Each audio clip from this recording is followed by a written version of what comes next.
문재인 대통령이 유엔 총회 연설에서 한반도 종전선언 얘기를 한 것을 두고 북한에서 밝힌 입장이 나왔는데요. 아직 때가 아니라는 겁니다. 보도국 연결해서 이 소식 알아보겠습니다. 이재승 기자, 미국이 적대 정책을 바꿔야 한다는 주장을 또 했네요. 네, 그렇습니다.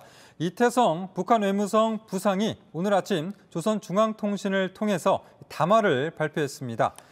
이 부상은 종전선언이 현 시점에서 한반도 정세 안정에 전혀 도움이 되지 않는다라고 주장했습니다. 그러면서 이 정치적 환경이 달라지지 않고 또 미국의 적대시 정책이 바뀌지 않는 한 종전을 열백 번 선언을 해도 달라질 것은 하나도 없다라고 강조했습니다.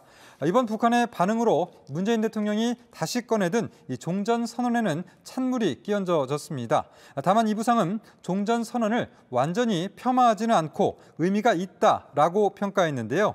이 종전 선언에 대해 정치적 선언이라는 점에서 상징적 의미가 있다며 앞으로 평화 보장 체계 수립으로 나가는데 이 종전을 선언하는 것은 한 번은 짚고 넘어가야 할 것이라는 것은 분명하다라고 밝혔습니다.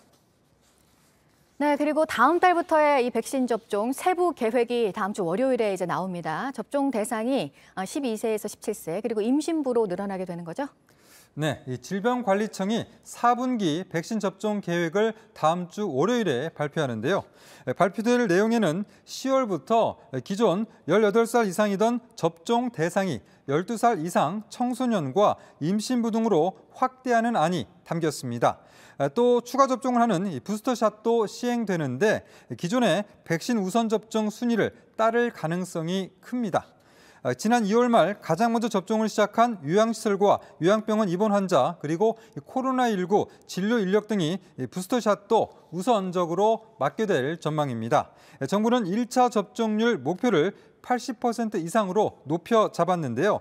현재 코로나19 백신 1차 접종자는 3,600여만 명으로 국민의 71% 수준이고 2차 접종까지 마친 사람은 2,220만 명으로 43% 정도입니다.